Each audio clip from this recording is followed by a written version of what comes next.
I know what you're after. You got big dreams, don't you? Let's be real. You're dying to get your hands on that Lamborghini, feel the ocean breeze in your face, cruising down the beachside highway in a drop top. But you know the truth. There's only one place where we can do whatever the hell we want. In that one video game, or in our dreams. So listen up. I've got an offer you can't refuse. Hit that like button and I'll take you straight into the limitless world of dreams. Feeling brave, huh? Go ahead. Take a peek at Los Santos and Liberty City. Just don't forget who taught you how to play this game in the first place. Vice City, 1983. The air smelled like rum, gun oil, and money left too long in a damp pocket. Speedboats buzzed across the horizon like dragonflies, their hulls weighed down by secrets. On land, pastel suits concealed pistols and ambition. Neon signs blinked in code, and every saxophone solo leaking from the clubs was just a distraction from the deals being made in back rooms and banana docks. That's where our story begins. At 3:17 a.m., the Starlight Motel glowed pale blue against the rain. Room 204 had a blown fuse and a shattered ashtray. Inside, Clay Morrison, former Marine XD liaison, now a fixer-for-hire, sat in boxer shorts, staring at a ledger covered in fake names and blood smudges. A suitcase full of bearer bonds lay open on the bed. He hadn't slept in 36 hours. The phone rang once, then twice. Clay lit a cigarette and picked up a gravel voice said, "Your Cuban's alive. Flight leaves in 2 hours. And there's one more thing, someone ratted you out. They're coming tonight." Then the line went dead, and somewhere down Collins Avenue, a 77 Cadillac with no license plates took the corner a little too slow. Asterisk.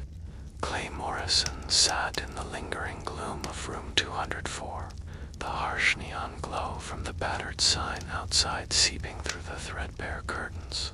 The phone's final ring still resonated in his ears, a spectral reminder of obligations he'd long tried to escape. The message was unambiguous. His Cuban contact was alive and desperate. The flight out scheduled in just 2 hours. But worse still, a traitor had surfaced, someone who had ratted him out, with bleary eyes and a weight of betrayal anchoring his heart. Clay stubbed out his cigarette in a chipped ashtray and rose, every muscle in his body stiff from sleepless vigilance. The stale motel air mingled with the distant hum of restless Vice City nights, an urban lullaby wrought from rain, vice, and unspoken secrets. He stepped gingerly out into the rain-drenched hallway and fumbled with a set of keys that had seen better days. The corridor was eerily quiet, its flickering fluorescent lights casting jittery shadows that danced on faded wallpaper. Every sound, each droplet pelting against the old window pane, the distant murmur of a television from a neighboring room seemed magnified, as if whispering warnings of looming dangers. With a deep breath that mixed apprehension and hardened resolve, Clay unlocked the door and battled the chill seeping in from outside. The rain had turned the pavement into a glossy expanse of reflective darkness as Clay stepped into the soaked streets. He glanced upward briefly, watching the neon signs of rundown bars and seedy motels blur into streaks of corrupt color. His mind replayed the gravelly message over and over, each syllable a spur for action. Without hesitating, he quickened his pace to his battered 77 Cadillac parked at the curb. The car, its once proud chrome, now mottled and scratched by time, was his only dependable accomplice in a world where trust had become a luxury. As he slid into the driver's seat, the engine grumbled awake, accompanied by a sigh that matched his own weariness. Driving through Vice City under a relentless downpour, Clay maneuvered skillfully through slick back alleys and neon-lit main streets. Fluorescent reflections danced feverishly on the rain-soaked asphalt, creating a disorienting kaleidoscope of color and shadow. Every turn brought him face to face with the city's dual nature.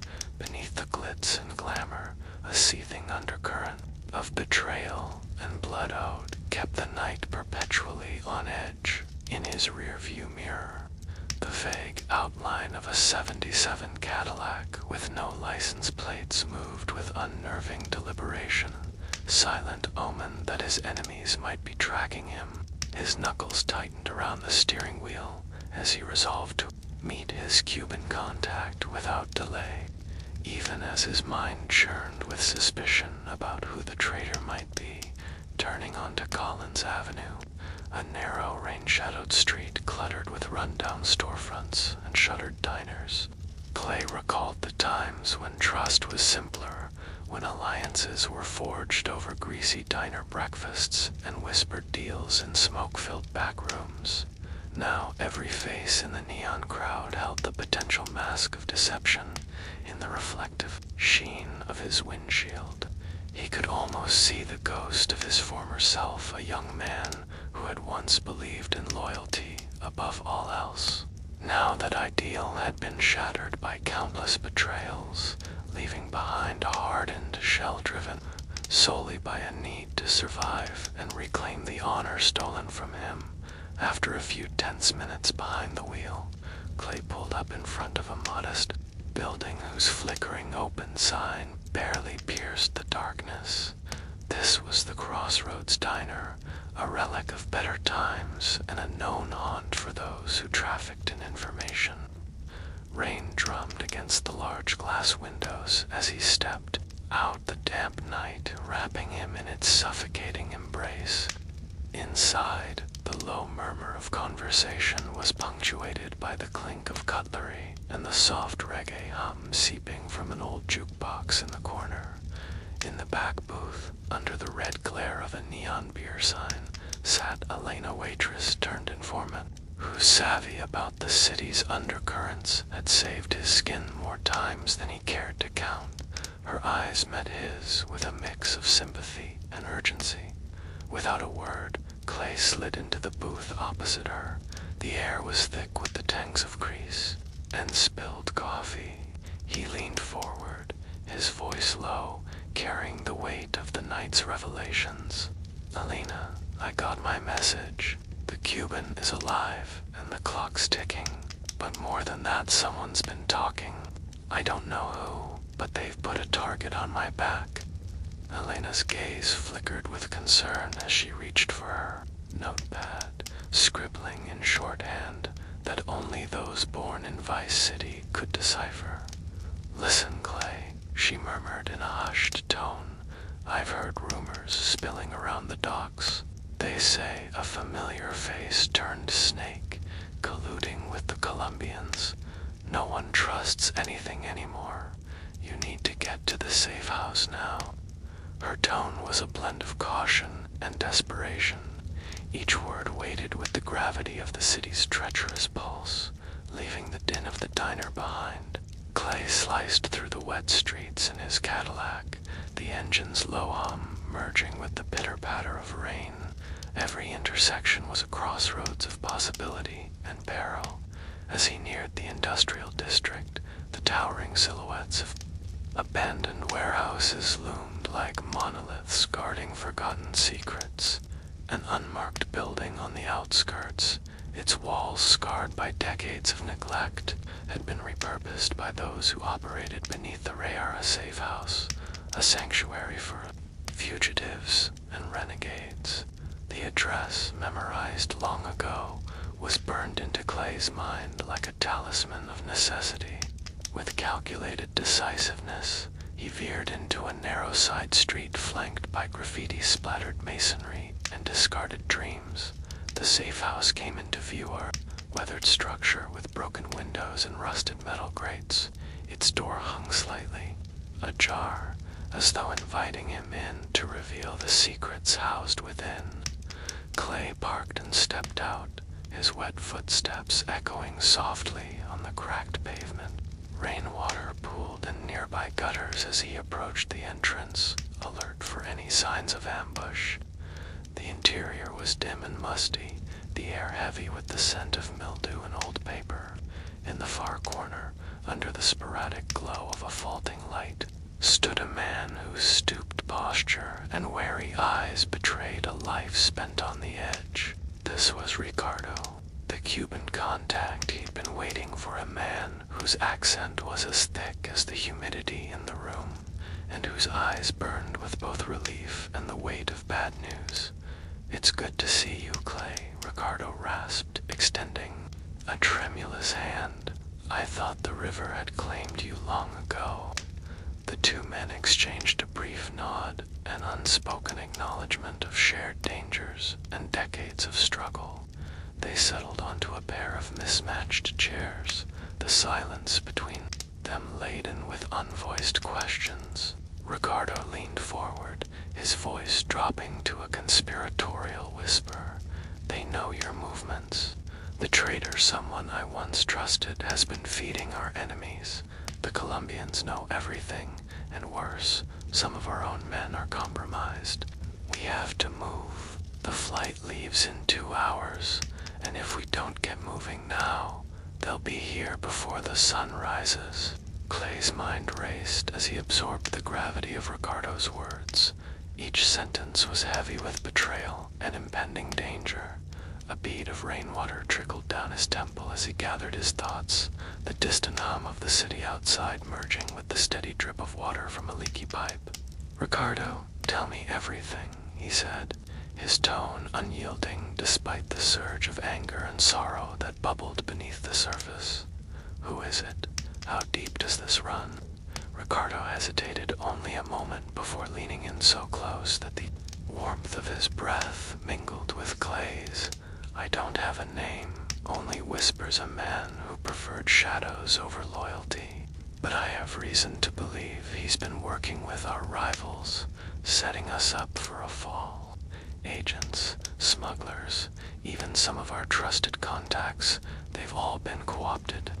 You need to leave, Clay, now." The words struck Clay like a cold wind, each syllable dwindling the fragile walls of trust he'd erected over the years. Outside, the drumming rain seemed to intensify, as if the heavens themselves mourned the betrayal unfolding beneath their watch. Ricardo produced a crumpled envelope from his battered satchel and pressed it into Clay's hand. "Take this," he murmured. "It has the details: a meeting point at Soldiers Pier, a rendezvous with backup, and instructions to expose the traitor. It's risky, but it's your best shot at redemption and survival." No sooner had Ricardo's words sunk in than the sound of footsteps echoed in the corridor outside.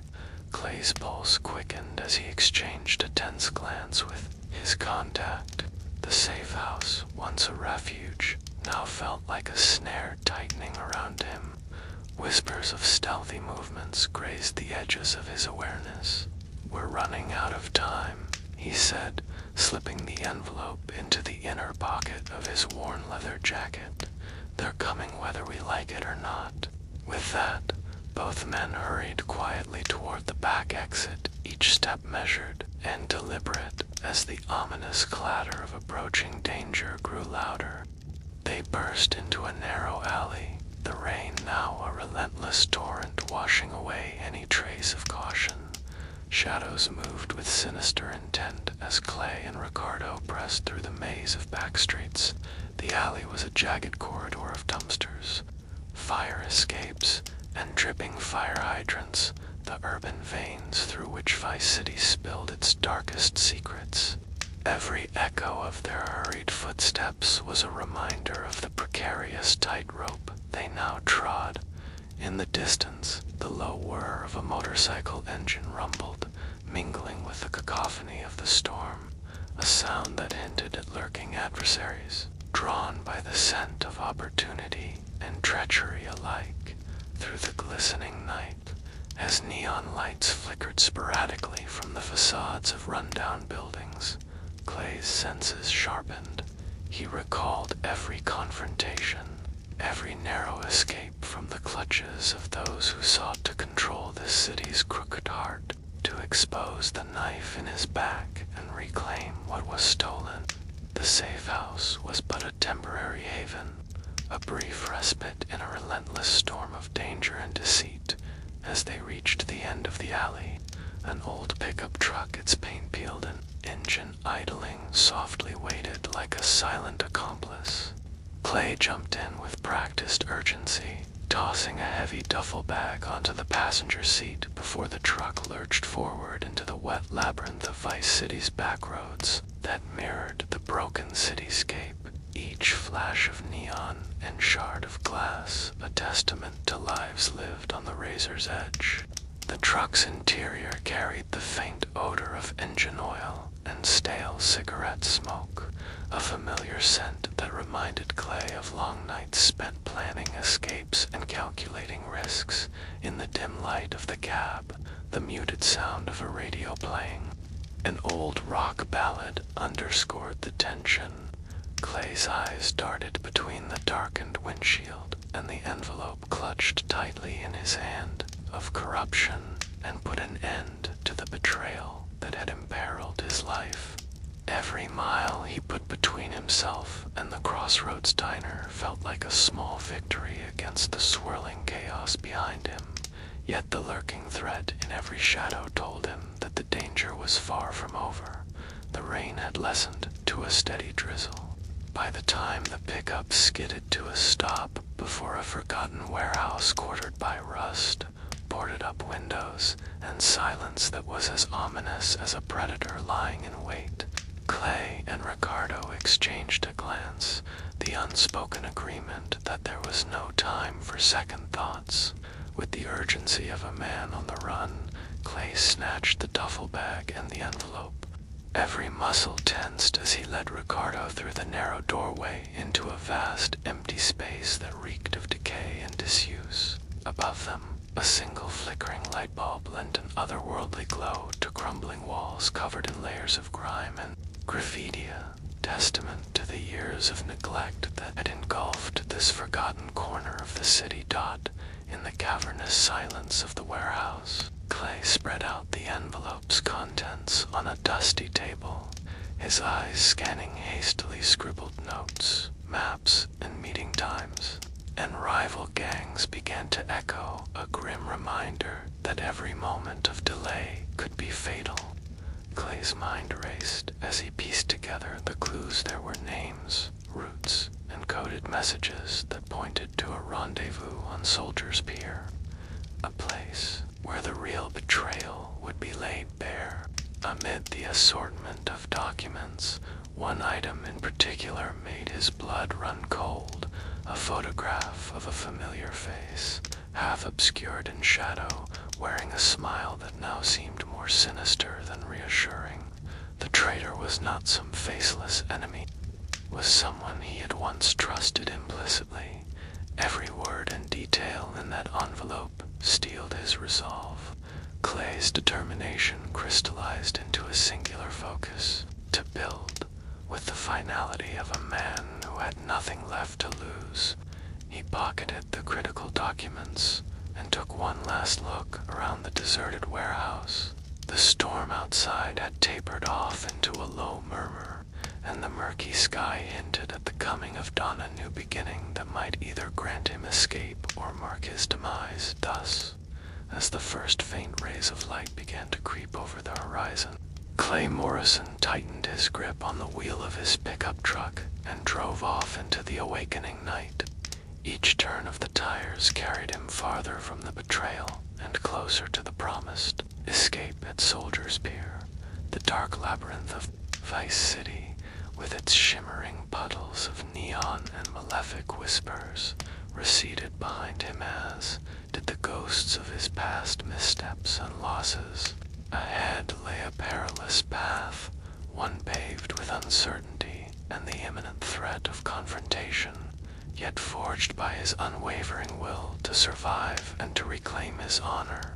In that decisive moment, every drop of rain, every flickering streetlight, and every beat of his relentless heart converged into a single potent resolve to expose the traitor and navigate the dangerous maze of Vice City unscathed, no matter the cost. Clay's pickup roared through the empty avenues as the fragile light of dawn battled the lingering darkness. The city, still damp with the night's rain, blurred past in puddles reflecting fractured neon dreams.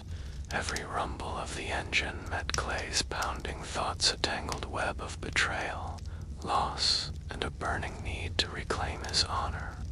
He drove with a singular focus, the envelope's crinkled paper a constant reminder of secrets that could bring empires crashing down. In his mind's eye, each familiar street corner transformed into a battleground where alliances had been forged and shattered. Memories of old confident smiles that once promised loyalty now reeked of treachery. Yet amid that swollen tide of regret, a steely resolve crystallized. He would unmask the traitor and expose every rot festering beneath Vice City's dazzling veneer. As his pickup turned off a main boulevard into a narrow, forgotten alley, the remnants of the storm whispered over abandoned storefronts and graffiti-scarred walls. Here, the silence was thick, punctuated only by the beat of his own heart and the distant murmurs of a city still awake despite its scars. Clay eased the vehicle to a stop a few blocks from Soldier's Pier, a place where the industrial scent of salt and rust permeated the cool morning air. The pier, long abandoned by honest trade, now functioned as a clandestine crossroads, a theater for those who trafficked in secrets and blood money. Here, beneath creaking gangplanks and battered shipping containers, the true pulse of Vice City manifested in every dripping rivulet from old corroded pipes and every echo of footsteps in the darkness. Stepping out from the driver's seat, Clay adjusted his threadbare jacket and took a cautious breath. The chill of dawn mingled with the damp metallic temps of the harbor. He surveyed the area, noting the silhouettes of abandoned cranes and hulking cargo crates that stood as silent witnesses to countless illicit exchanges. Every shadow along the water's edge seemed to hide a potential threat. Every sound, whether the lapping of restless waves or the distant call of a gulkery omen, his senses were honed to a razor's edge. The memory of the traitor's photograph burned in his mind, driving him onward with grim determination. Every step brought him closer to the designated rendezvous, a meeting detailed and hastily scrawled. Notes within that battered envelope. There, among the shifting silhouettes of derelict warehouses and shattered dreams, he expected to find the backup promised by his Cuban contact and ultimately a clue to the identity of the one who'd betrayed him. Clay proceeded with deliberate caution, each footfall echoing in the desolate quiet of the pier's underbelly. The floor, slick with rain and oil residue, reflected a distorted mosaic of neon advertisements from distant streetlights, reminder of the double lives played in Vice City's byways. The air was thick with the odor of brine and decaying cargo, a tangible manifestation of the city's underbelly. With every step, his mind catalogued the risks, the possibility of ambushes by rival smugglers, the creeping suspicion that even his own men might have turned snake, and the ever-present shadow of law enforcement lurking just out of sight. Yet each risk only fueled his determination. The miscreant who had once been a trusted ally was now a festival of treachery he intended to expose, no matter how deep the roots of corruption. Near a cluster of creaking shipping containers, Clay found a small group huddled under the lean of a collapsed overhang, figures whose faces emerged only briefly in the half-light. His eyes narrowed. This was the moment the envelope had warned him about. In hushed voices, barely audible above the restless clamor of the awakening harbor, he listened to snippets of conversation, words like shipment, traitor and coded rendezvous hovered in the damp air. His pulse spiked. The network he had built, painstakingly constructed from clandestine meetings and midnight escapes, was under siege from within. With each whispered word, the magnitude of the betrayal became more tangible, a festering wound in the heart of Vice City's underworld. Every instinct screamed for him to retreat, to vanish into the labyrinth of back alleys and neon-soaked havens he knew so well. But Clay knew that to run would be to accept defeat. Instead, he pressed forward, letting his resolve override the caution embedded by years of survival. The envelopes in his pocket, the coded directions, and his own inner fire beckoned him onward. He emerged from the cover of darkness into a clearing, where the water of the harbor met scattered debris, a sprawling stage set by fate. Here, among fractured echoes and the ghostly remnants of past deals, he prepared to confront the tangible evidence of betrayal in that suspended moment before. Confrontation. The cool morning air seemed to hold its breath, time decelerating as Clay steeled himself. The next steps were critical. Not only would he secure the meeting point with the promised backup, but he would also gather irrefutable evidence to unmask the traitor lurking within his own ranks. With one last glance at the battered envelope in his pocket, Clay slipped into the dense maze of shipping containers. Every sound, every flicker of movement, became both companion and adversary as he advanced deeper into the pier's murky labyrinth. The stage was set for the reckoning, a showdown where every secret would bleed out into the dim light of truth, and where the man who once believed in loyalty would finally force the shadows to reveal their true faces. Asterisk. Clay's heartbeat pounded like a drum in the dim light of the harbor as he moved away from the secret interrogation spot. The traitor's trembling confession, laden with the name Darren Ellison, reverberated in his mind, merging with the distant rhythms of Vice City's neon-soaked streets. Each step he took through the maze of weathered shipping containers felt like a step deeper into a warren of betrayal and retribution. He knew that Ellison, once a trusted ally, had transformed into a ruthless puppeteer controlling shipments, siphoning profits, and compromising every corner of the underworld they'd both once ruled quietly. Clay guided the traitor toward a secluded office space within the warehouse's sparse room, furnished with a battered desk, a blinking fluorescent light overhead, and a scuffed metal chair that creaked under the weight of history. His team fanned out behind him, securing exits and setting up discreet recording devices. The low hum of hidden cameras and distant sirens served as a grim metronome for the confession that would soon lead to reckoning. In that confined space, shadows clung to the walls as Clay leaned forward, his voice low and deliberate.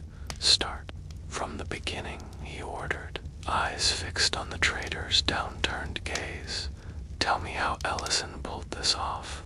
The man's voice quavered, each syllable laced with regret and fear as he recounted clandestine meetings in smoke-filled back rooms, midnight rendezvous at forgotten docks, and whispered exchanges that hinted at Ellison's insidious agenda. He spoke of secret caches of documents, coded messages exchanged over burner phones, and off-their-books bank transfers that masked a sprawling network of corruption, one that had infiltrated even Clay's trusted inner circle. Outside, the first light of dawn began to cast stubborn beams through dirty, grimy windows, as if trying to force the truth into the open. Clay listened intently, his knuckles whitening around the grip of his revolver. Every bit of incriminating evidence that the traitor divulged fit together like pieces of a grim puzzle, painting a vivid picture of a vast criminal empire orchestrated by Ellison. The traitor's voice fell to a whisper as he admitted that several of their own menagents, who had once sworn to uphold their shared code, had accepted bribes in exchange for silence. This revelation struck Clay like a physical blow, igniting a flame of anger and a fierce resolve for retribution.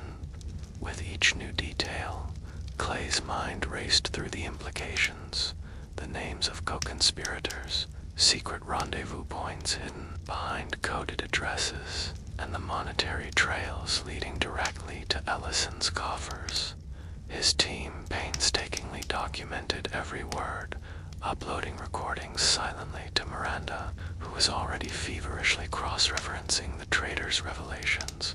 With digital records on her laptop back at the safe, she would soon be able to pull a map of shipments, encrypted emails, and ghost transactions, all of which pointed back to Ellison's sprawling network. The traitor, now caught in the full glare of inevitability, trembled as he confessed the final part.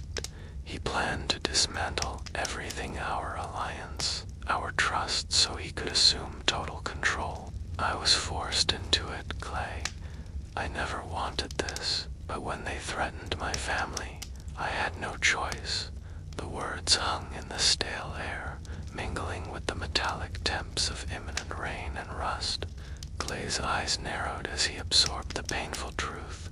Ellison had manipulated both sides, exploiting loyalty like a drug to secure his place at the top of Vice City's corrupt hierarchy. A heavy silence stretched between them, punctuated by the distant rumble of police sirens, a reminder that the world outside was already mobilizing. Clay exhaled slowly, feeling the cold weight of resolve settle in his bones. "You've done enough," he said softly, though the underlying anger was palpable in every word. "Now listen closely. This isn't just about you or me. It's about cleaning up the rot that's been festering in every dark corner of this city. I promise you, by the time I'm through, nobody will be safe if they collaborate in this betrayal." He motioned to one of his team members to escort the traitor out, ensuring he'd be safely transferred to a location where further questioning, if necessary, could be done under controlled conditions. With that, Clay returned to the main corridor, his eyes scanning the murky expanse for any sign of additional ambush or vulnerability.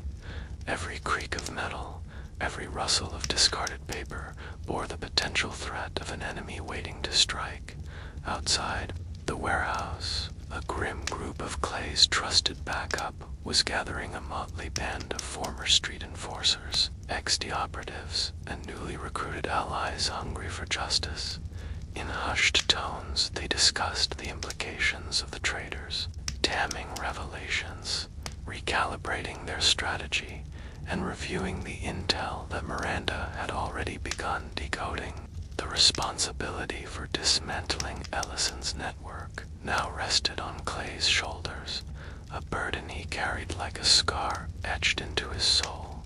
He stepped through the rain-washed doorway into the chilled morning air, the harbor sprawling before him like a battlefield of dreams and shattered ideals. Somewhere in that sprawling labyrinth of docks and derelict warehouses, Ellison's true lair, the nerve center of his operation, awaited discovery. Clay knew that the next phase would be far more dangerous, mobilizing his team, coordinating a precision strike against a mastermind who had long betrayed not only his loyalty, but the very ethos of their shared past. As the sky lightened with the promise of a harsh, unyielding day, Clay's mind was ablaze with plans. The traitor's confession was stored, analyzed, and prepared to be broadcast to every corrupt official, every complicit officer, and every unsuspecting smuggler in Vice City.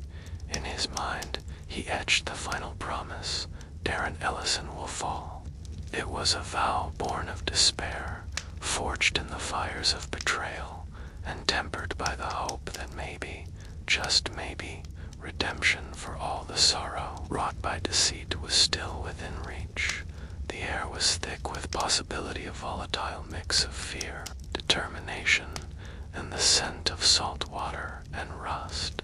As Clay stared out over the harbor, his eyes cold and unyielding, he whispered, nearly inaudibly, "Tonight we light a fire in the darkness, and from its ashes, Vice City will rise anew." And with that, he stepped forward, ready to unravel the threads of deceit that tethered his world to its corrupt past, determined to make every raindrop count in this final reckoning. The rain had eased into a fine, persistent drizzle as Clay pulled his pickup into a narrow side street, the reflections of neon signs rippling across puddles, with the weight of the trader's confession and the name Darren Ellison etched into his mind. He steeled himself for the next phase. The city was awake enough now to murmur its secrets, but still cloaked in an uneasy half-light that made every shadow a potential threat, navigating through deserted lanes and past shuttered storefronts. Clay dialed a secure line on his burner phone. The crackle of static gave way to T-Bone's familiar gravelly voice. "I've got eyes on the East Dock, boss. Our backup's waiting near a cluster of abandoned shipping containers. Looks like Ellison's guys are already moving in." That dangerous energy pulsed through the line, a mix of urgency and grim anticipation. Clay closed his eyes for a moment, recalling every betrayal that had led him to this moment. The taste of blood and salt, the bitter residue of lost trust, all converged into a single, unyielding resolve. He pulled up outside the derelict warehouse that T-Bone had indicated, its corrugated metal walls, streaked with rust and neon graffiti, served as both fortress and fitting stage for confrontation. Under the dim glow of a flickering street lamp, he spotted a group of men huddled around a battered container, approaching them with deliberate caution. He saw his loyal lieutenants waiting, T-Bone's steely eyes scanning the perimeter, Lou's broad frame exuding a silent promise of retribution, and Miranda, her fingers already dancing over her tablet as she monitored live feeds and intercepted messages. Their faces were set in grim determination, united by the desire to purge the rot that had seeped into their world without preamble. Clay climbed out of his pickup and strode into the gathering, the soft patter of rain punctuating every measured step. "All right," he began in a hushed tone that carried through the damp night. "We know what we're up against. Ellison has been playing us, all feeding secrets to the Colombians, setting us up stone by stone. Tonight, we're going to cut his network open for the whole city to see." His words were measured and hard, resonating over the low hum of distant traffic and the murmur of the harbor. "I want every piece of evidence we have to go public. Miranda, you're on the digital wing leak. The logs, the communications, everything that spells out his treachery. T-Bone, Lou, you're with me. We're intercepting his convoy at the rendezvous point. We leave no one behind." There was a moment of weighted silence as the team exchanged glances, man aware that tonight's actions would send ripples through Vice City's underworld and possibly redraw the balance of power. Miranda's eyes flickered with resolve as images appeared on her screen, shipment manifests, coded messages, and records of clandestine meetings that connected Ellison to a sprawling network of corruption. She whispered, "I'm pulling all the data now. Once I have it, every crooked official and every smuggler who thought they could hide in the dark will have it for breakfast." As the plan took shape, Clay revisited the details in his mind. The trader's confession had hinted that Ellison was orchestrating a massive shipment from the docks, a turning point designed to consolidate his control over the city's illicit trade. In the early hours of the morning, right before the break of dawn, Ellison's convoy was expected to glide silently along the harbor's edge, shielded by the murk of night and the inevitability of rain. That was their window of opportunity. The team dispersed with practiced efficiency. T-Bone and Lou set up positions behind stacks of metal containers where they could observe without being seen, their eyes and weapons ever alert. Miranda retreated to a hidden corner, her fingers rapidly typing on a waterproof keyboard to trigger the planned data dump, and Clay, burdened but unbowed, climbed into a nondescript black sedan waiting in a darkened alley. He had to reach the precise coordinates of the rendezvous point, a location marked on the faded blueprint stored on his dented clipboard, and intercept the convoy before Ellison had a chance to disappear into the labyrinth of Vice Cities. Underbelly dot, as the sedan's engine murmured quietly, the cityscape morphed around him. The sparkling promise of neon battled with the decaying facades of forgotten warehouses. Every soaked pavement and glistening window testified to a city built on contradictions, a place where opulence and squalor, loyalty and betrayal danced, a perilous tango. Clay's thoughts went to the familiar faces he once trusted, now reduced to ghosts in a network of deceit. Rage, sorrow, and a fierce longing for redemption swirled within him. Tonight was not just a mission. It was a reckoning with a past too steeped in treachery to ignore. Minutes ticked by as the sedan merged onto an industrial road. Ahead, at the pier's edge, the murmur of engines mingled with the slap of water against rusted pilings. In the distance, through the haze of mist and light, he could just make out the silhouette of a convoy, several unmarked vans, and a dusty freighter, their lights a feeble glow against the encroaching darkness. Clay's eyes narrowed. This was the moment he had prepared for. This was where Ellison would reveal himself, whether by force or by the inevitable collapse of his carefully constructed lies. Without a word, the sedan pulled up beside a blockade of shipping containers that served as a natural barrier. Clay stepped out silently, every muscle coiled like a spring. The rain had softened to a persistent drizzle, and even then every sound seemed amplified: the hiss of water droplets, the distant clang of metal, the muted voices of unseen figures moving in the dark. He paused, listening, feeling the unmistakable pulse of danger resonate in the cold night air. A voice crackled over his earpiece, T-Bone's low, measured tone. Convoy in sight, to vans at the front, one trailing behind. We're ready for you. The message was brief and precise, a testament to years spent navigating the shadows of the city. Clay's breath caught as he slid his gloved hand to the holstered weapon at his side.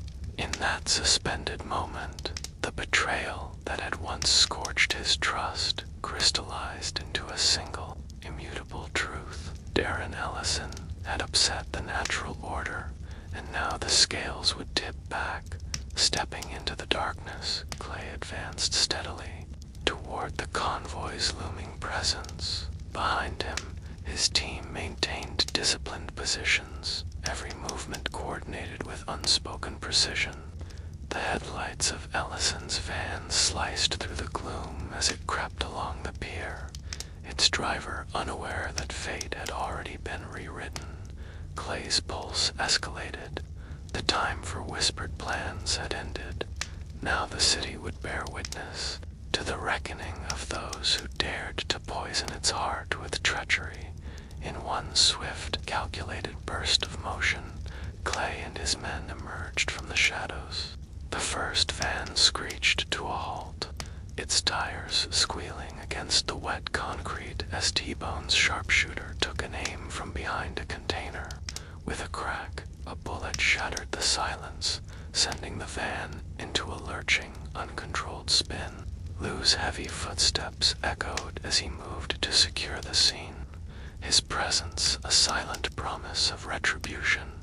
Amid the ensuing chaos, Clay leaped into the fray. He burst through the open door of the van, his eyes locking onto the trembling face of one of Ellison's lieutenants. "Darren Ellison," he hissed, voice slicing through the din. "Your time is up," the man stammered, searching for an escape that wasn't there. Every sound, the clatter of metal, the shouts of disoriented men, the relentless patter of rain melded into a single, overwhelming crescendo of impending justice. In that turbulent moment, Miranda's earlier upload began streaming live evidence across Vice City's underground networks, a digital banner proclaiming the betrayal orchestrated by Ellison and his accomplices. The leaked files, time-stamped and brutal in their clarity, bound every piece of his treachery into an unassailable record. Across the city, flickering monitors and hacked billboards lit up with damning visuals, turning Ellison's empire against him before his very eyes. As the convoy crumbled into disarray and arrested silence, Clay stood amidst the wreckage of shattered alliances. The piercing clarity of betrayal still stung his heart, yet with every fallen guard and every incriminating file broadcast into the digital ether, his resolve hardened. This was the beginning of the cleansing fire he had long envisioned, a relentless storm that would sweep away the filth of corruption, leaving behind only the embers of a new order for Vice City under the sullen light of the emerging dawn. As sirens began to wail in the distance and the city braced itself for the tidal wave of revelations, Clay Morrison vowed silently to see his mission through. With Ellison's name now splashed in uncompromising evidence for all to see, the path to redemption and retribution had been forged. As the rain subsided into mist and the first rays of sunlight crept over the battered docks, Clay stepped away from the chaos, already plotting the next move in his relentless quest to reclaim the soul of a city that had betrayed him too many times before. Clay's pickup rattled over rain-slicked cobblestones as he steered away from the chaos of the pier, his mind churning with new plans in the wake of the ambush. The dark revelations of betrayal still smoldered in his thoughts, a bitter infusion of memory and regret that propelled him forward. At his safe house, tucked into a dilapidated warehouse in a forgotten corner of Vice City, the air was tense with urgency. Under the flicker of a single fluorescent lamp, Miranda's eyes were fixed on a series of digital maps and intercepted transmissions. Every pixel of data confirmed that Ellison's network, though thrown into disarray, had already begun to rally. The leaked files were only the beginning. New shipments, coded communications, and clandestine rendezvous points were emerging like malignant growths from Vice City's underbelly. In a cramped, makeshift strategy room, the hum of a battered laptop merged with the distant murmur of dripping water as Miranda quickly cross-referenced the latest intel. "Ellison's backup is mobilizing," she said in a clipped tone. "There's a major run scheduled from the old container depot on Bay Bridge. It's happening within the next couple of hours." T-Bone and Lou exchanged grim looks. Of last night's raid had ignited a field of targets for Ellison's cronies, but it had also betrayed the deep fissures in their network. Clay, his jaw set in hard determination, leaned forward and spat. "Then we move on his next shipment. We strike hard and fast before he can consolidate any power." Outside, Vice City was stirring awake from its intermittent slumber. Remnants clashed with the pale wash of an emerging dawn. As the team dispersed to their assigned positions, some in darkened alleyways with stealthy earpieces, others monitoring live feeds from commandeered security cameras, the safe house transformed into a nerve center of covert operations. Clay meticulously reviewed a hand-drawn map etched with key locations: the container depot on Bay Bridge, secret drop points beneath the overpass, and encrypted meets scheduled along the rail yards. Every mark, every scrawled note was a promise of retribution against the man who had eroded trust from within their own ranks. Determination smoldered in Clay's Clay's eyes as he stepped out into the damp morning air. He recalled the cold sting of betrayal, the memory of a familiar laugh turned venomous, the shock of a friend morphing into a foe. That flicker of recognition had solidified his resolve. Ellison was not only a traitor to him, but to the entire twisted tapestry of Vice City. With a swift motion, he pressed a secure button on his burner phone, connecting directly with a trusted yet shadowy intermediary from his old contacts. "I want every lead tracked, every movement recorded, and patch me through the encrypted line to our field teams." His voice, low and resolute, cut through the static of urgent messages and clacking keyboards in the safe house across the city. Under an overcast sky that draped Vice City in a melancholy shroud, Ellison's operatives were gathering.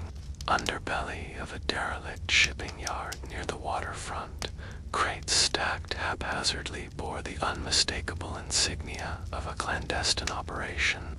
The air was electric with tension, the metallic Thames of salt mixing with the pungent odor of diesel and sweat. Unbeknownst to Ellison's men, every step they took was being watched. Miranda's digital eyes tapped into the security networks of nearby businesses and transit cameras, relaying positions and vehicle movements to Clay's team.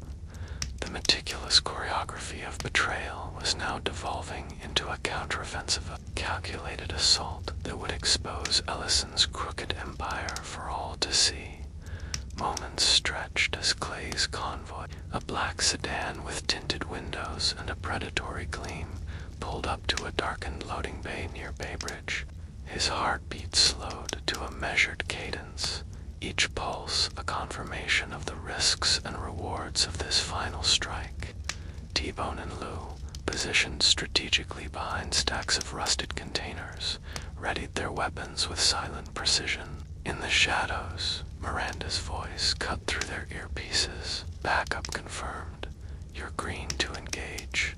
In that charged instant, every second coalesced into one relentless surge of purpose. Clay's mind raced through the labyrinthine network of Ellison's associates as he tightened his grip on the steering wheel, the echoes of every betrayal mingling with the roar of an approaching storm. Without warning, a flash of movement drew Clay's gaze to the far end of the depot.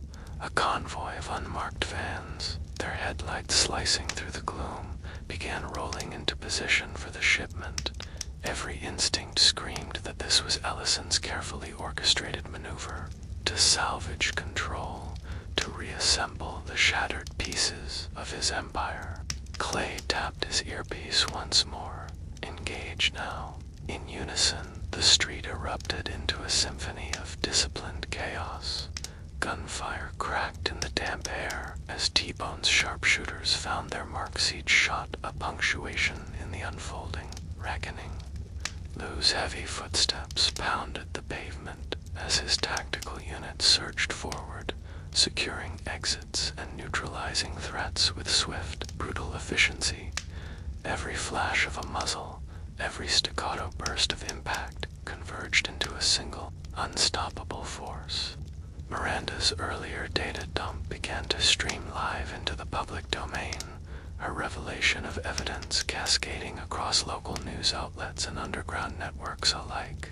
As the operation unfolded, Vice City's underworld was forced to confront the reality that Ellison's treachery was unraveling like frayed wire. The hateful echo of betrayal that had once haunted Clay's every move was now channeling into a resolute promise of retribution.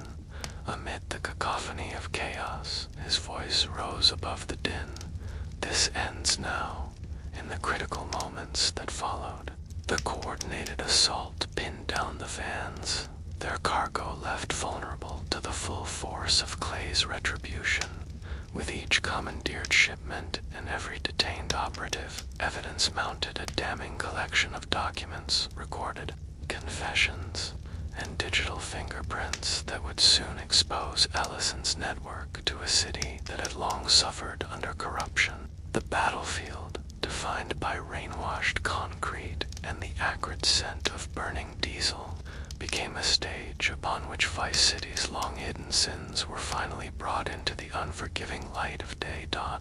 As the operation neared its end and the subdued shouts of disoriented foes dashed into the retreating shadows, Clay stood amidst the wreckage, a lone figure under an emerging gray dawn. Every inch of him betrayed a resolve hardened by loss, injury, and a betrayal that cut deeper than any bullet could wound. In that solitary stillness, he allowed himself a brief moment of reflection. The digital evidence streaming to Miranda's servers not only confirmed his suspicions, but also promised to change the balance of power in Vice City forever. And so, as the first beams of sunlight pierced the dissipating storm clouds, casting long red-tinged shadows across the broken docks, Clay stepped forward into a future shaped by fire and retribution. The battle was far from over, but with Ellison's name now emblazoned across every screen and testimony, the time had come for Vice City to bear witness to the reckoning of a man who once thrived on loyalty and honor, even in a city built on betrayal. Every raindrop on the concrete, every shard of shattered glass, echoed his unyielding vow that from these ruins a new order would rise. The sound of distant sirens and the muffled echoes of an emerging day filled the air as Clay stepped away from the smoldering remains of the Bay Bridge operation. The evidence he had forced into the public eye was already causing tremors in Vice City's crooked corridors, a digital indictment flaring across hacked news feeds and underground bulletin boards. Every stolen file, every intercepted message, burned into the collective memory of the criminal underbelly, marking the beginning of the end for those who had long trafficked in treachery. In the wake of that violent night, the city was a shifting tapestry of chaos and opportunity, now scrambled through forgotten warehouses and secret safe houses. Meanwhile, Clay's team hustled to consolidate what remained. T-Bone and Lou headed to their designated rendezvous with key informants, while Miranda sat entrenched at her terminal, her fingers dancing across the keyboard to amplify the expose that had already rocked every dim-lit alley and high-res boardroom. The digital files spread like wildfire. Rain had given way to a pallid sky, and Clay found himself in a nondescript van that rumbled through the back streets of the industrial district. He meticulously reviewed the flash drive that held the damning evidence of Ellison's empire. Every grain of data was a testament to decades of corruption. In the safe house's war room, he detailed the names and faces of those who had once been trusted, now reduced to cogs in a machine of greed and deceit. Outside, Vice City teetered on the brink of transformation, the public already enamored by the revelation of hidden sins began to whisper of reform and redemption. Loyalists of a new order found hope in the raw authenticity of Clay's Crusader renegade. Yet, for every cheer that echoed in back alleys and neon-lit diners, there was a counterforce assembling in the depths of the corrupt regime. Those who had lost their kingdom in one fell swoop now plotted in exiled boardrooms and forgotten docks, desperate to reclaim what was slipping away. As the van wound through rain-soaked streets, punctuated by flickering streetlights, Clay's mind churned with the next phase of his plan. It wasn't enough to simply expose Ellison's treachery. He needed to dismantle the entire network piece by piece, unleashing a chain reaction that would leave no part of the corrupted structure intact. With meticulous precision, he began drafting new directives for his trusted lieutenants, outlining how they would seize control of key transit routes, forge alliances with disillusioned mid-level enforcers, and co-opt even the reluctant lawmen who had once bowed to Ellison's shadow with urgent activity. Monitors displayed real-time real-time schematics of Vice City's labyrinthine network of docks, alleys, and sub-level passages, live security camera footage, and digital breadcrumbs that revealed the hidden havens of Ellison's lieutenants. The orchestration was audacious, simultaneous strikes at multiple nodes designed, Clay's voice measured, and unyielding, cut through the hushed urgency in the room as he laid out the plan. We move tonight. Every container, every secret safe house that belongs to Ellison's network will be our target. We will take back what this city owes us, and we will do it with precision and without mercy. Outside, the city itself seemed to hold its breath. The lingering drizzle had become a soft shower, and the neon reflections on puddled concrete wavered like ephemeral sigils of hope and warning. In the early, fragile light of dusk, Clay donned his weathered jacket and stepped out into the cool air. Every building, from derelict warehouses to glitzy nightclubs, shimmered with the unspoken promise of change. He moved with the silent determination of a man who had nothing left to lose and everything to reclaim. As he approached the predetermined strike zone, a sprawling, abandoned cargo depot on the outskirts of the harbor, his thoughts coalesced into a single mantra. The darkness that had once swallowed trust would soon be ignited by the burning light of retribution. With the city's fate trembling in the balance, Clay prepared to unleash the final volley of his long-forgotten resolve. Every step forward was a step into the heart of Vice City's impending renaissance, a transformation born from violence, digital exposure, and a relentless drive for justice. In that transient moment, before the nocturnal symphony of action began anew, shadow of veil waiting to be torn away, he murmured into the encroaching darkness, "Tonight the city will rise." The thick, heavy silence of the approaching night belied the furious energy that churned beneath Vice City's glistening veneer. Under a bruised sky streaked with the deep purples and blues of twilight, the signal had been given. Clay's voice, steady and resolute, had floated through the earpieces. It's time, and from every corner of his clandestine network, from the echoing back alleys of old industrial districts to the long-abandoned warehouses along the docks, the men and women loyal to his cause had sprung into motion at every step of the operation. Was a carefully orchestrated dance against time and treachery. At the outskirts of a forgotten train yard, shadowed by rusted rail cars and crumbling brick facades, Clay's units converged. T-boned sharpshooters, stationed behind stacks of dilapidated containers, had eyes that cut through the gloom like laser beams. Lou's tactical squad, moving silently under the cover of darkness, secured strategic exits while Miranda's fingers tapped furiously at her weathered laptop in a makeshift mobile command center, wiring live feeds to every bomb-proof monitor available.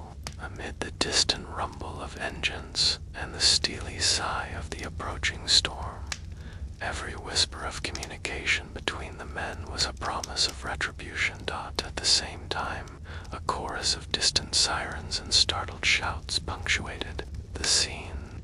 In the maze of warehouses near the docks, the remnants of Ellison's once feared convoy now lay in disarray.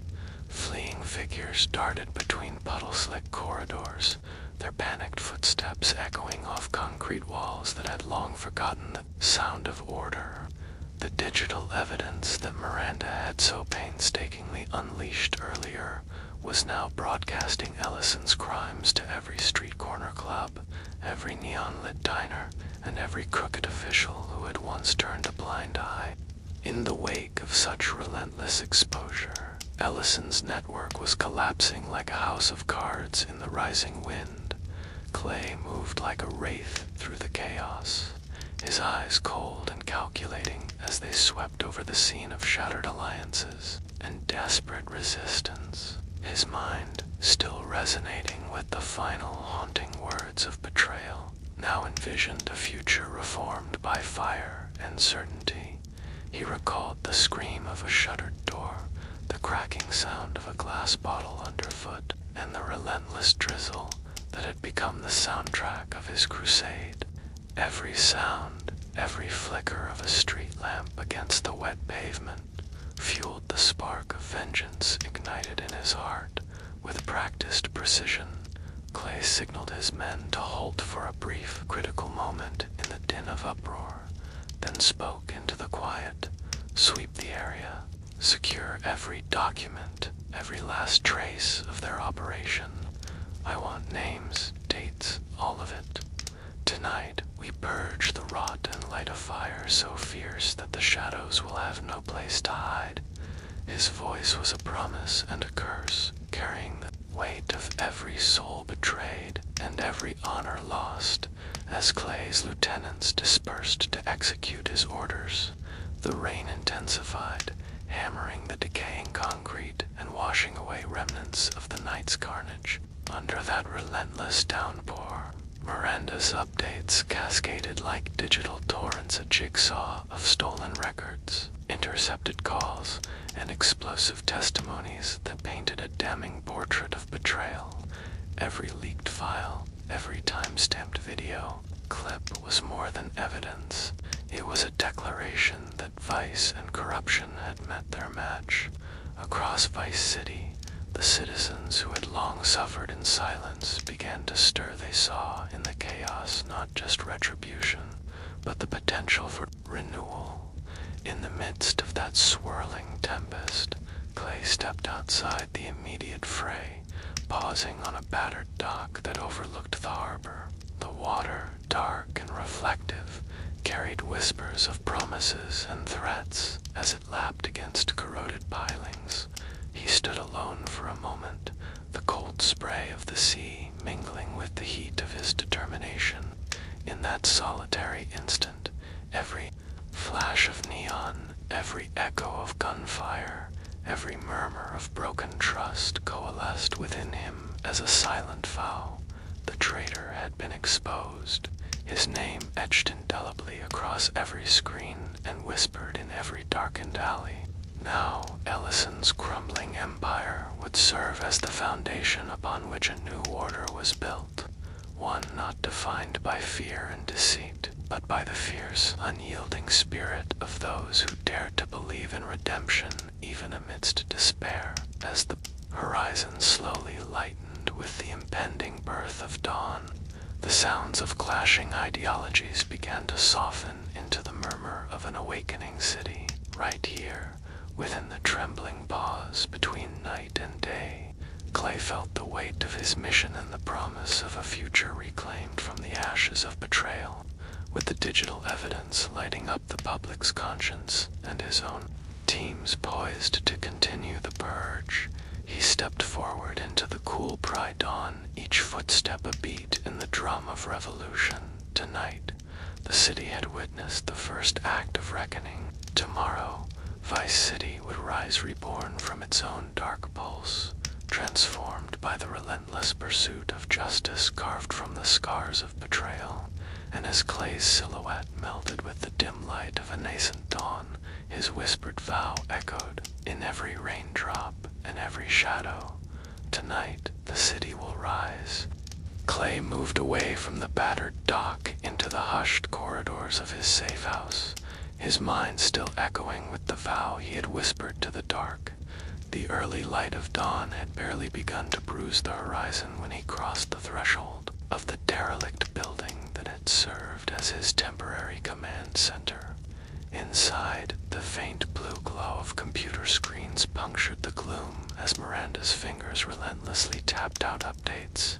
The digital evidence was streaming in files, surveillance clips, intercepted communications age, bite a testament to the unraveling of Ellison's network. Yet even as the data confirmed his accusations, Clay knew that exposing corruption was only half the battle. The remnants of Ellison's empire were still restless, desperate to cling to power amidst chaos in the cramped war room. Every face wore the strains of a long night of conflict. T-Bone's eyes were steeled with grim determination, while Lou methodically cataloged the seized records and secured the perimeter with terse orders. Miranda's voice, calm and measured, detailed the latest intel. Several of Ellison's lieutenants had scattered into the labyrinth of abandoned factories, their movements erratic and shadowed by fear. The digital maps she produced on a cracked monitor were littered with red markers, each one a potential rendezvous point of those who had chosen betrayal. Clay's mind raced through every strategic possibility as he leaned over a faded blueprint of the industrial district, tracing routes that wound like scars across Vice City's underbelly. Outside, the city was stirring from its rain-washed slumber. Neon lights still flickered against the gray sky as word of the night's events spread like wildfire through the undercurrents of the streets. Whispers of a brutal reckoning against corruption mingled with cautious hope. Clay knew that public sentiment was beginning to shift. Citizens, tired of the endless cycle of vice and betrayal, were hungry for change. It was that public pulse, that simmering demand for justice, which he intended to harness. He arranged discreet meetings with trusted local figures, disillusioned mid-level enforcers, civic activists, even a few blue-collar workers whose livelihoods had been rattled by Ellison's schemes. Each conversation, each careful exchange of information, was a building block in the new order he envisioned: a city where power was claimed not by fear alone, but by the integrity of those willing to stand for a better tomorrow. As noon approached, Clay stepped out onto a rain-spattered balcony that overlooked a cluster of abandoned warehouses, a former hub of illegal shipments and shadow deals. He leaned on the cold metal railing and let his thoughts trail back to the betrayal that haunted him. The face of the traitor, once unknown, now loomed large in his memory. Darren Ellison, the man who had manipulated loyalty like a currency, twisting alliances until trust became a relic. Clay's reflection in the puddled glass of the cityscape was a silent reminder of what had been lost and what he intended to reclaim. In that reflective moment, amid the broken silhouettes of dilapidated structures and fading neon signs, he resolved that his crusade would not falter here. He was ready to press on. Later that day, as the city's pulse quickened with the promise of impending change, Clay drove through Vice City's back streets in a nondescript sedan. Every corner and every dimly lit alleyway had become a theater of possibility and peril. His mind was a well of tactical precision. The location of the next target, the old container depot on Bay Bridge, was etched into his memory with religious fervor. There, he planned to orchestrate the final phase of a counteroffensive that would not only dismantle the remaining threads of Ellison's network, but also broadcast to every corrupt official and criminal kingpin that the reign of treachery was over. Reaching the depot, the atmosphere shifted. The air was heavy with the scent of salt, rust, and a lingering dread mingled with defiant hope. Clay parked his sedan in a shadowed nook and made his way on foot through a maze of stacked shipping containers and crumbling metal girders. The depot was deserted but for the echo of his own footsteps and the distant hum of city life, a fragile reminder that somewhere beyond these walls, the battle for Vice City's soul raged on. In a predetermined secure room within the depot, Clay convened with his most trusted lieutenants. T-Bone, always the tactician with an unerring instinct for ambushes, outlined the positions of any remaining hostile elements on a threadbare map spread across a grimy table.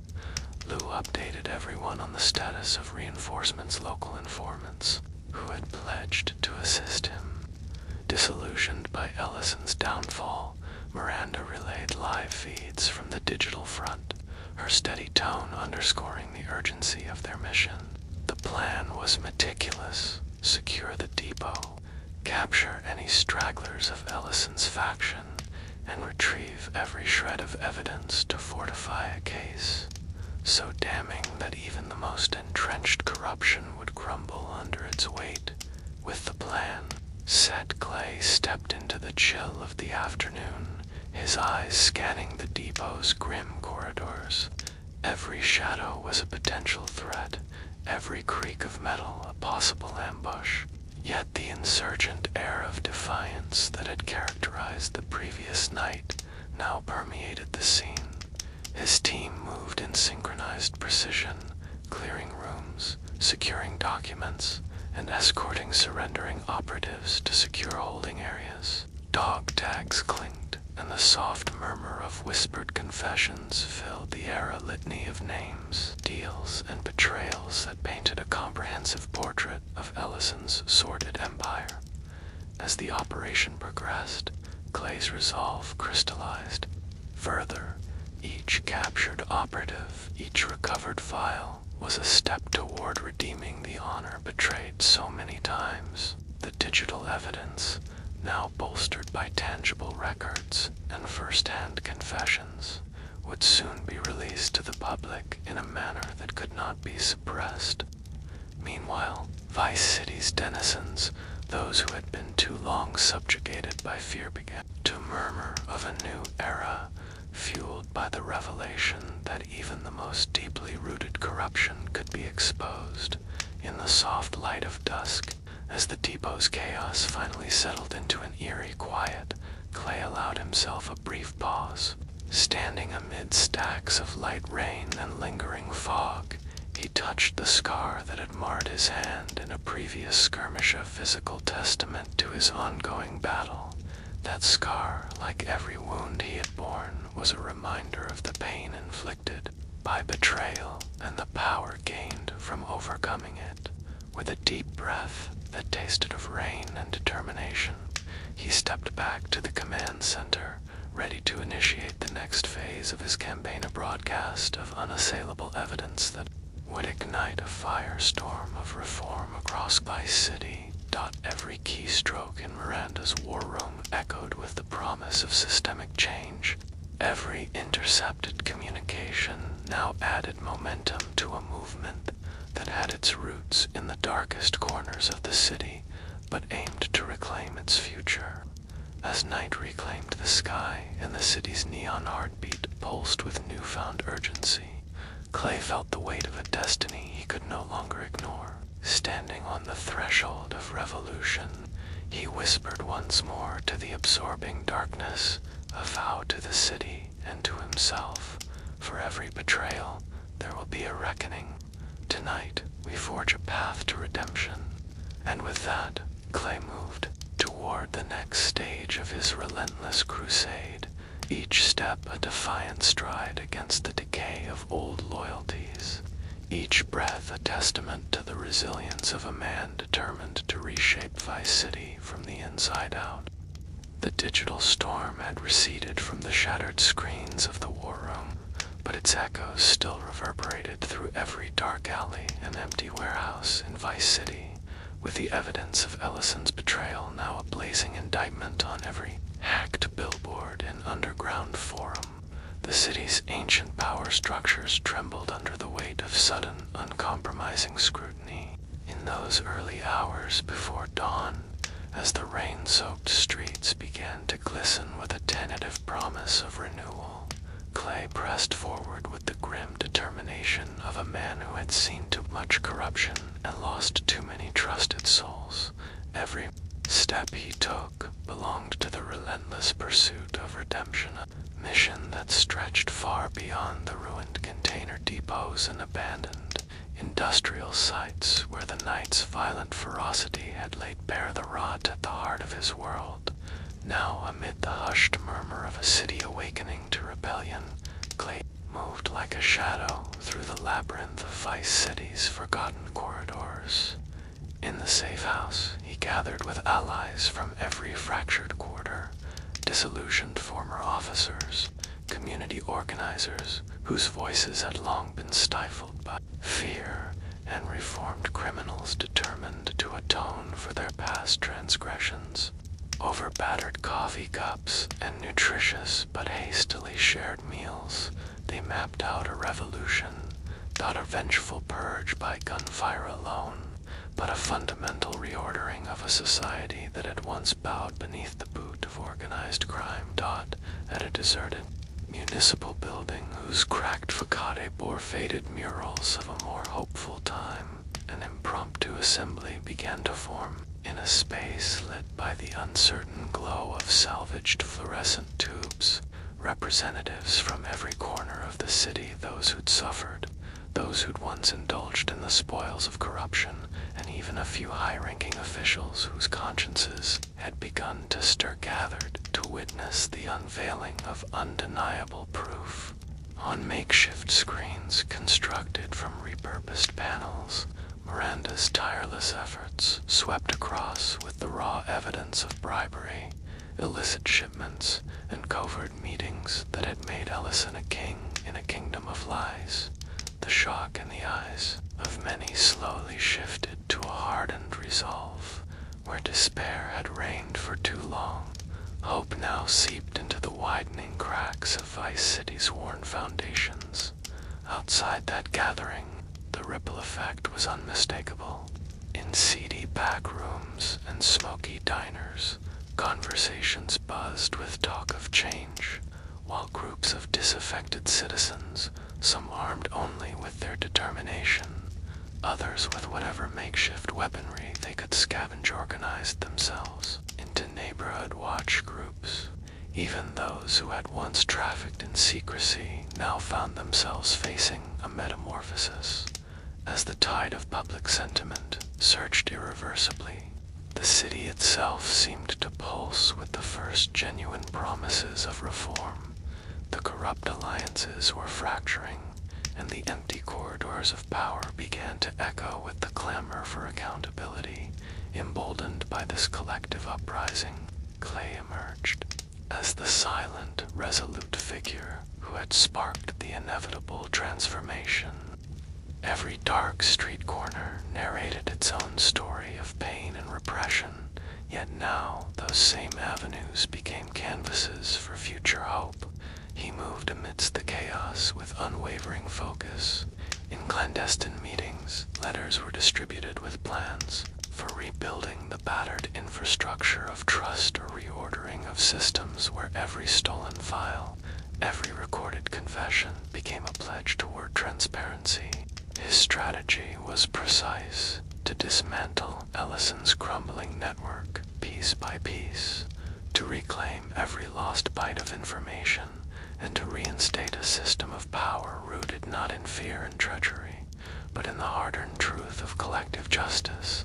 On a rain-washed balcony, overlooking a city now cautiously awakening to the consequences of its hidden sins, Clay allowed himself a rare moment of reflection.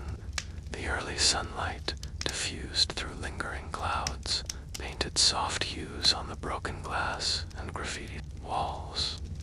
In that quiet interlude, the clamor of rebellion seemed to pause and exhaled sigh between the storm's fury and the steady pulse of a new dawn.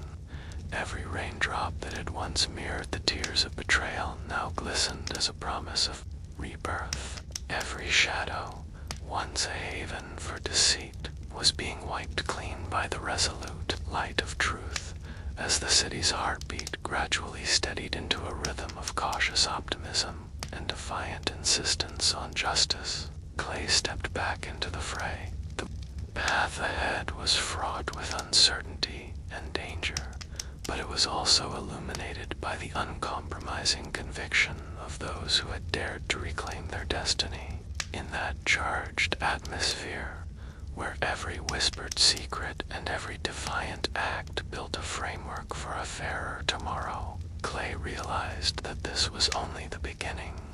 Vice City, scarred and battered but not broken, was poised to rise from its own ashes, and with every step he took, every command given, He vowed that the legacy of betrayal would be expunged from its streets, replaced by a future forged in the relentless pursuit of justice and the hope of redemption. Asterisk. The neon glow of a new dawn had barely broken over Vice City when Clay emerged from the shadows of the safe house, his mind still buzzing with the relentless drive for retribution. The evidence of betrayal was now a raging wildfire across every screen and every whispered conversation in the city's underbelly, an unassailable digital indictment that had shattered the last refuge of corruption. In the quiet corridors of a forgotten municipal building on the city's edge, a clandestine meeting was underway. High-ranking officials and once powerful enforcers, desperate to salvage their crumbling empire, had gathered in dim, mold-ridden rooms. Their quiet murmurings about cover-ups and backdoor deals were abruptly punctuated by the sudden flash of hacked monitors, where Miranda's carefully compiled montage of damning footage was being broadcast in unforgiving clarity. Shock and hysteria gripped the assembly as the long-hidden secrets of bribery, extortion, and dark alliances were laid bare for all to see under the flickering light of salvaged fluorescent tubes. Clay and his closest lieutenant Stephen Lou, and a small cadre of reformed insiders had set up a makeshift command center. The air was thick with the sound of rain tapping against broken windows and the low hum of urgent conversations as Miranda worked feverishly to feed live data into every available channel. Her voice, cool and steady amid chaos, relayed the latest intelligence. Every corrupt contract, every doctored ledger, every whispered promise of betrayal was being transmitted to the world beyond these crumbling walls. Faces once hidden behind layers of deceit now showed panic and regret, and even the bravest among them faltered under the weight of their exposed sins.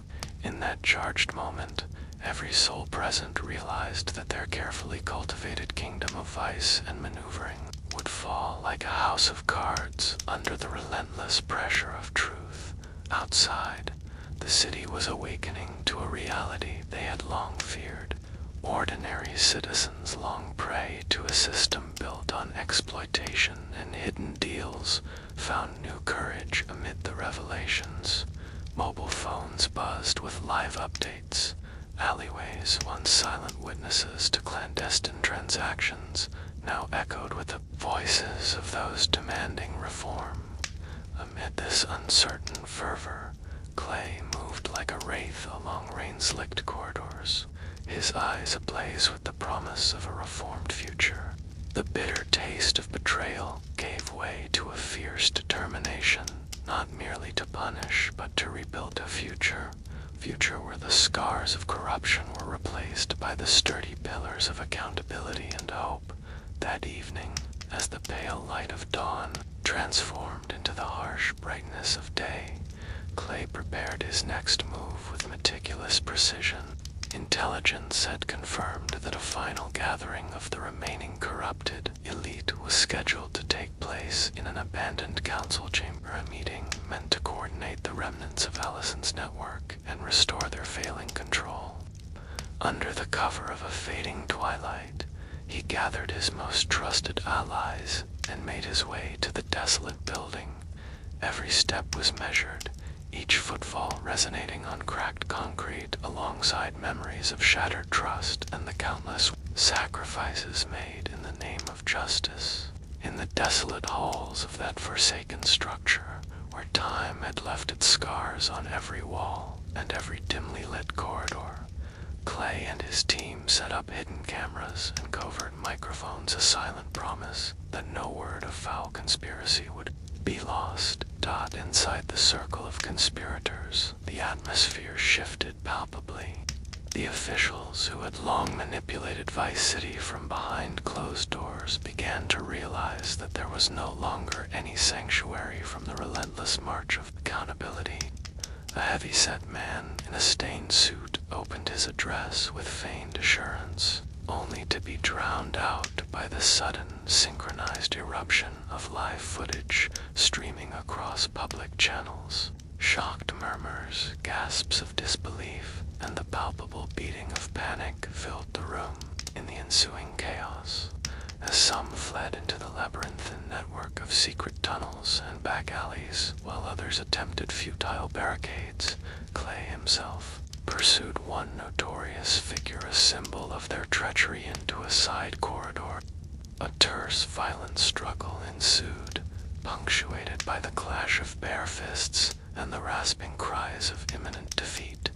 With a final decisive blow, Clay subdued the traitor, the bitter taste of betrayal finally giving way to the grim satisfaction of retribution. Outside, the digital revolution exploded into a torrent of news flashes, social media posts, and live street broadcasts. Every damning file, every intercepted call, every smeared ledger was now public record, a noxious cascade that swept through the corridors of power.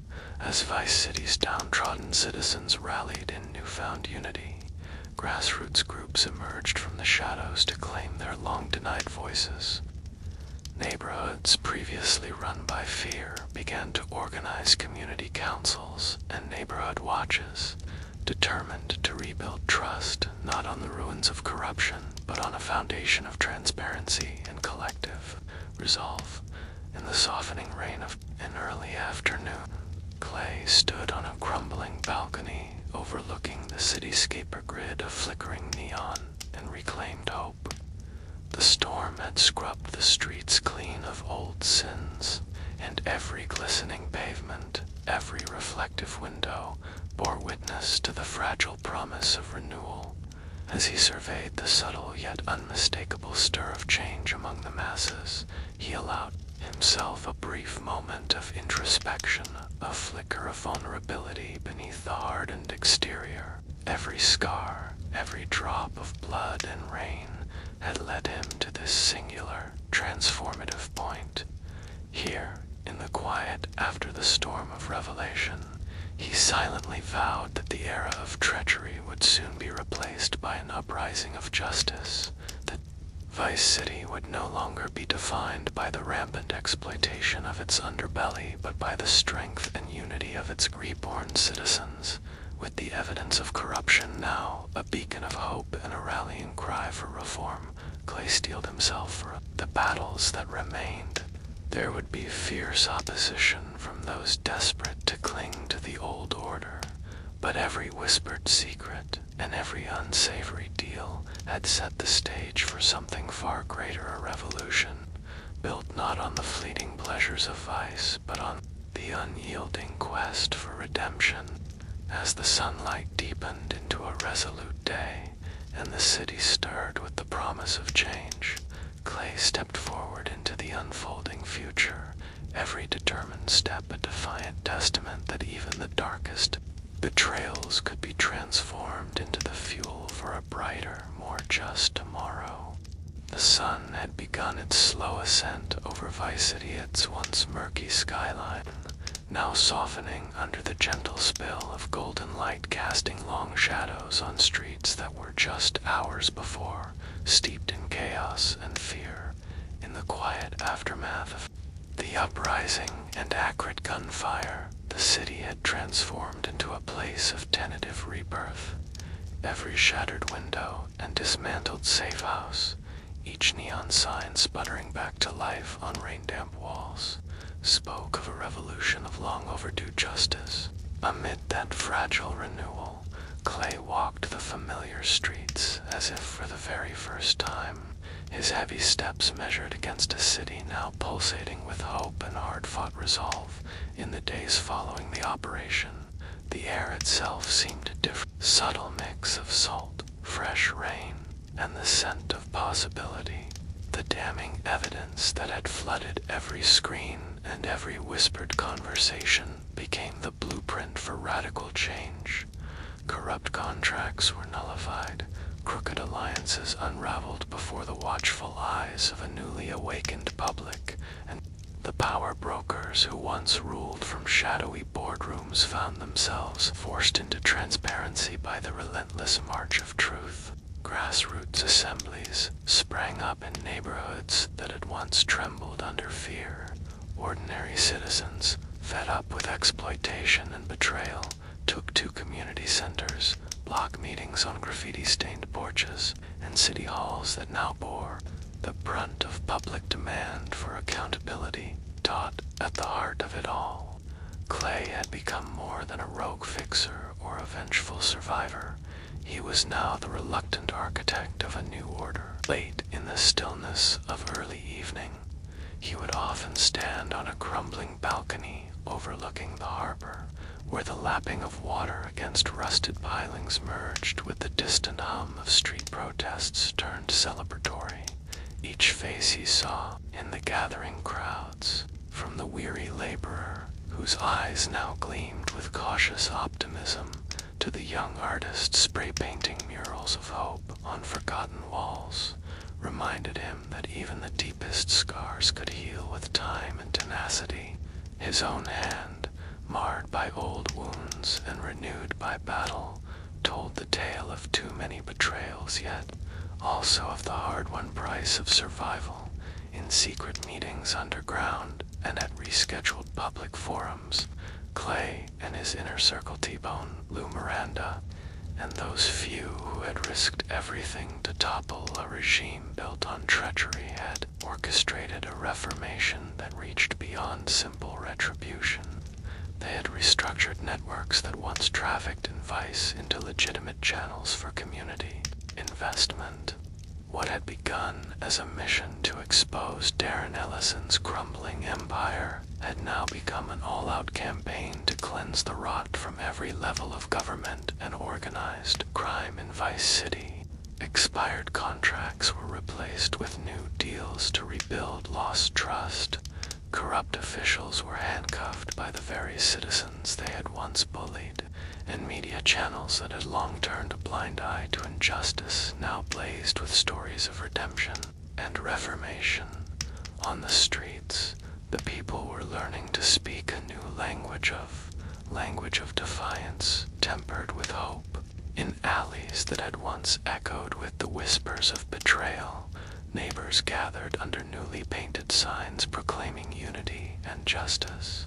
Makeshift community centers hosted debates and spirited assemblies.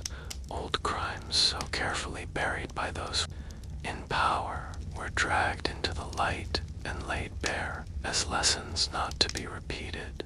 Meanwhile, Miranda's unyielding digital crusade continued its relentless work, ensuring that every sordid detail was available to the watchful public. A permanent stain on the record of those who had once thrived in the dark dot, Clay often recalled the long, painful nights when every sound the echo of a gunshot, the clatter of spilled rain on asphalt, felt like a countdown to inevitable ruin. Now, as he strolled through a dawn that promised change, those memories were transformed into a cautious celebration of survival. He recognized that the battle was far from over. The last vestiges of the old regime still lurked in hidden corners, plotting their desperate resurgence, and the forces of corruption would not be dislodged without enduring struggle. But for the first time in years, Vice City was not a playground for the ruthless. It was a battleground for accountability and renewal. At a public forum held in a repurposed community center, its walls freshly washed and murals vibrant with the colors of a reimagined future, Clay looked out over a packed room of determined citizens and officials who had pledged to uphold the changes sparked by his crusade. In that moment, he felt the full weight of his choices and sacrifices. Every risk, every moment of betrayal, every drop of blood spilled in the dark had led to this statement of collective resolve. The evidence against Ellison was not just proof of his individual treachery. It was the catalyst for the transformation that would redesign Vice City from its very core. The ending, however, was not a neat chapter closed with a flourish of victory. It was an opening-air reconfigured beginning where the scars of the past merged with the promise of a better tomorrow. Clay's voice, once hoarse from shouting orders in the dead of night, now resonated softly as he addressed a small gathering. On the steps of the old municipal building, we have seen the worst our city has to offer, but today we build something new, something that honors every struggle, every sacrifice, every moment of truth unearthed in the dark. His words, humble yet resolute, rippled through the crowd as night gave way to day. As the sun rose higher, bathing Vice City in a resolution that was as luminous as it was fragile, Clay walked and a man forever changed by betrayal and redemption, committed to a reform that was as enduring as the city's neon heartbeat. In the interplay of light and shadow, of rain and ruled streets, the legacy of treachery was being replaced, step by determined step, by the promise of a community restored. And while there would always be echoes of the past in every cracked pavement and every whispered memory, in that new day the city sang a different refrain, a tune of hope, justice, and the unyielding spirit of those who dare to reclaim their world from the depths of corruption. Hope you enjoyed, my friend. Don't forget to leave a like and subscribe. See you around.